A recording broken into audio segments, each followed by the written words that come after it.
Numa entrevista foi questionado sobre qual seria o seu perfeito epitáfio, ao que ele responde: "Aqui jaz Alexandre O'Neill, um homem que dormiu muito pouco, bem merecia isto."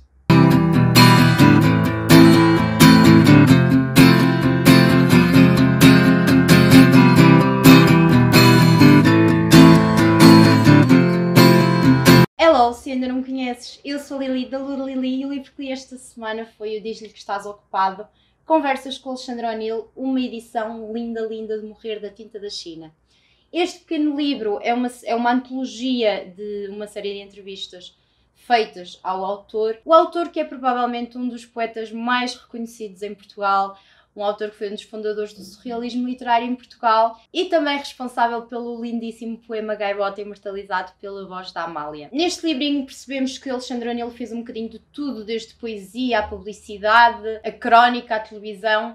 Era o poeta do nonsense, era o poeta da ironia, do humor, das colagens, do automatismo psíquico. E é por isso que a obra dele acaba por ser tão interessante, mas também por nos despertar muita curiosidade sobre o próprio autor. E apesar disto ser um livro de entrevistas, a verdade é que podiam ser facilmente transformadas em poemas. E aliás, há um jornalista que no início da entrevista diz mesmo: é muito difícil entrevistar-se o Alexandre O'Neill sem ser-se poeta, porque ele fala de uma forma muito esquiva, muito enigmática, muitas vezes obriga o próprio jornalista a refletir antes de passar para a próxima questão. Há muitos temas interessantes nas entrevistas que foram feitas ao longo do tempo do autor, desde o movimento do surrealismo, obviamente, o neorrealismo, panorama pré e pós 25 de Abril em Portugal, como é que funciona o mercado editorial, como é que funciona o mercado de trabalho de um escritor, neste caso de um poeta, a censura à própria vida política portuguesa. Ele faz críticas muito diretas a diferentes personalidades, desde o Balsemão, ao Soares, ao Salazar,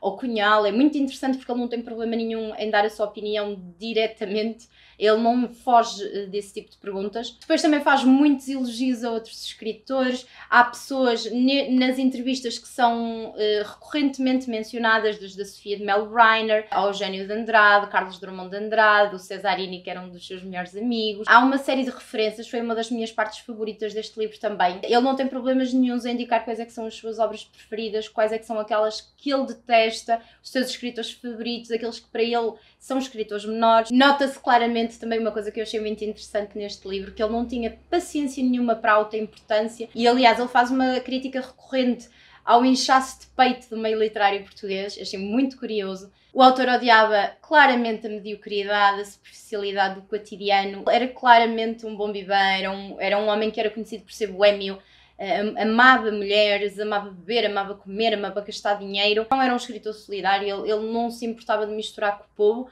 mas, e tem muita piada isto, porque ele achava claramente que o poema não era para todos e cada vez, ao longo da sua carreira, que ele ia envelhecendo, cada vez achava que o poema era uma coisa para um nicho.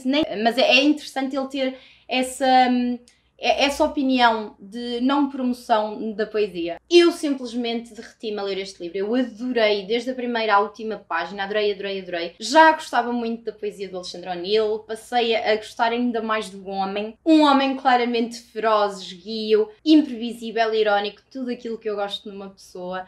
E depois de acabar de ler o livro tive que ir investigar ainda mais sobre a vida deste homem. Coisas muito interessantes, como o facto do escritor italiano Antonio Tavucci ter sido o padrinho de casamento do último casamento do autor. E depois um facto muito interessante, um dos meus poemas favoritos do autor, Um Adeus Português, foi escrito porque a mãe não queria que ele se encontrasse com aquele que era o amor da sua vida, que era uma escritora francesa, e então pediu na altura a PIDE para o impedir de viajar para Paris.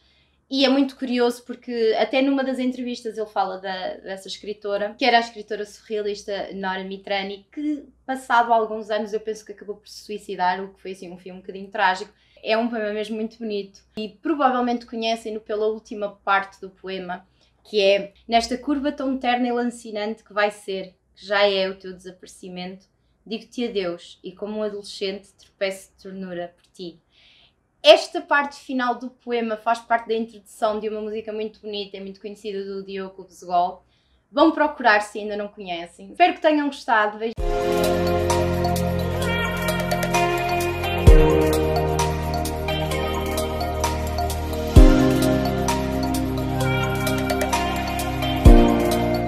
Beijinhos e até para a semana.